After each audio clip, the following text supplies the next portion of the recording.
Cut.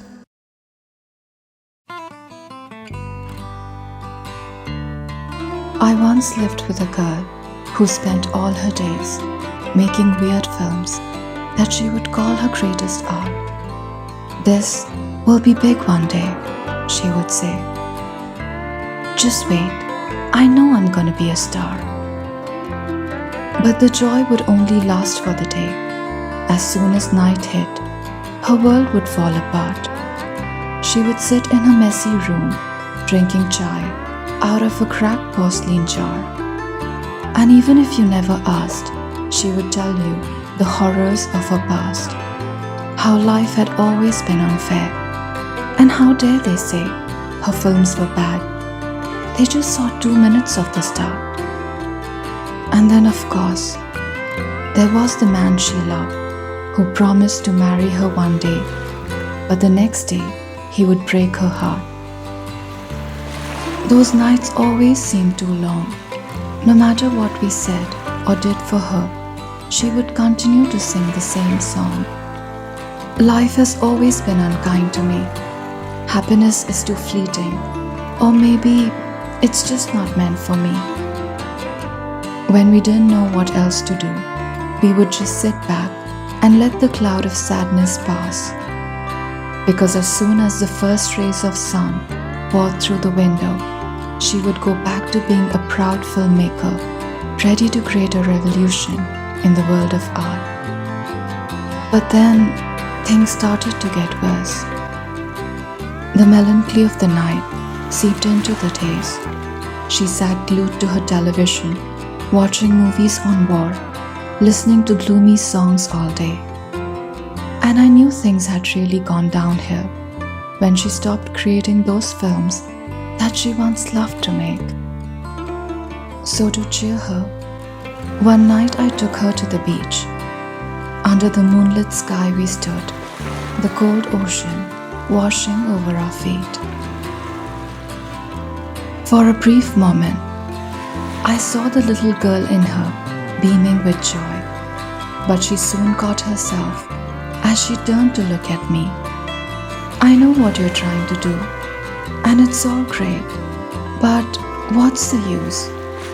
Soon everything will go wrong, and life will be mean again." I just couldn't understand. We both were young and free to create our own future and to be whoever we wanted to be. "I think you should make more of an effort," I said. "Look for the good in your life. Do things that bring you joy, and maybe change up your routine." But when she shook her head, I gave up. How could I help someone who wore her suffering like a badge of honor, standing in the vast ocean, insisting her glass was half empty?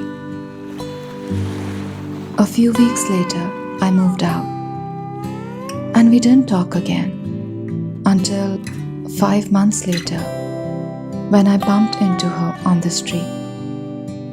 I gave her a big hug and asked her how she was. "Well," she said, "things are a little different. I met someone nice, and I think I'm gonna dabble in writing comedy."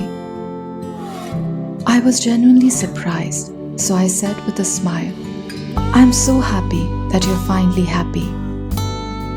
"Well," she said, "life is never perfect, and you know I'm always unlucky." And once again began the same looping tale of misery.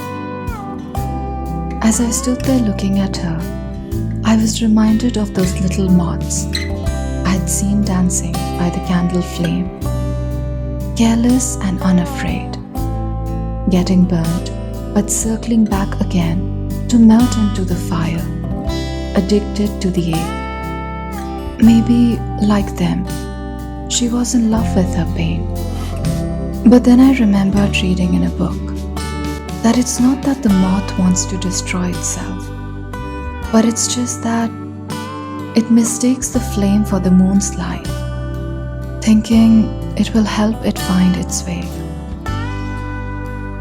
Maybe just like that, she had lived in sorrow for so long that happiness seemed a little strange. Sadness felt comforting like home, and being a pessimist felt more safe. But whatever it was, and wherever she's now, I just hope she started making those weird films again. Because those were the only things that sparked a little joy in her heart. Those silly little films that she once called her greatest art.